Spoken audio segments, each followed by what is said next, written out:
Good morning everyone. So it's early morning here in Qatar, and then walking time namin ni Carol. Say hi ni. Hi. Yeah. So nandito kami ngayon paikot-ikot sa Cornish area. Nandito kami sa, park. Kikita yung mga flags.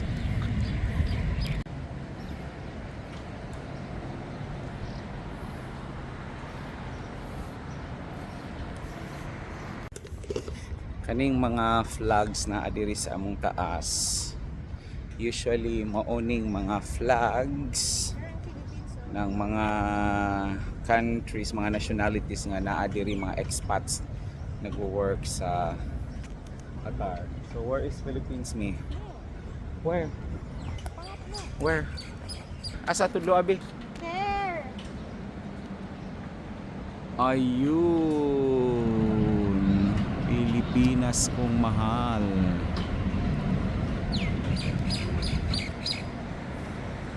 Tara, let's continue walking. Dayon tag walking. Daghan kay pati diri sa mga park atong bugawon na mulupad. Wow, see?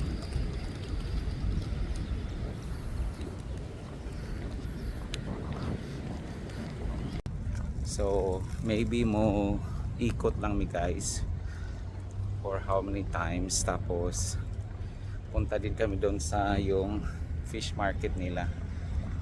After dito sa park, dito sa may Cornish, mo ngadto pod mi og Lulu or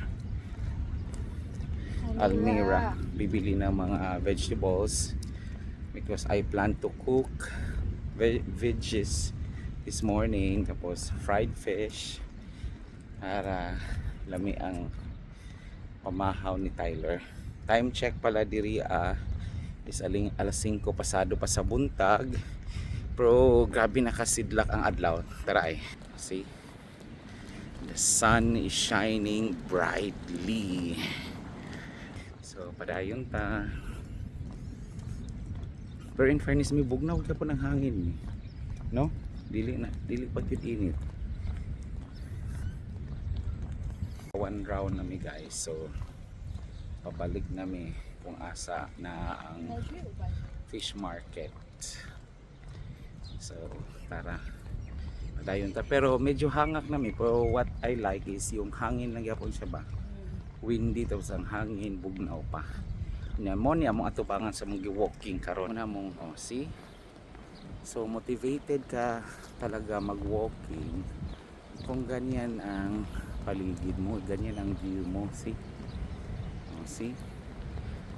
Yun yung flag park kanina na dinaanan natin.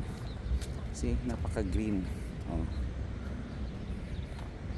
Tapos ito yung pina-follow namin na walking path. So, reason nga dili kaganahan mag-walking diri sa Qatar. Unang padayon. Hasa-hasa pagsara dito. 1 kg.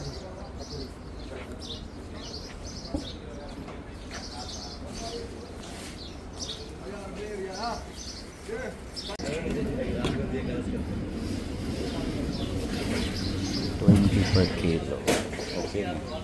So nakapalit nami og isda.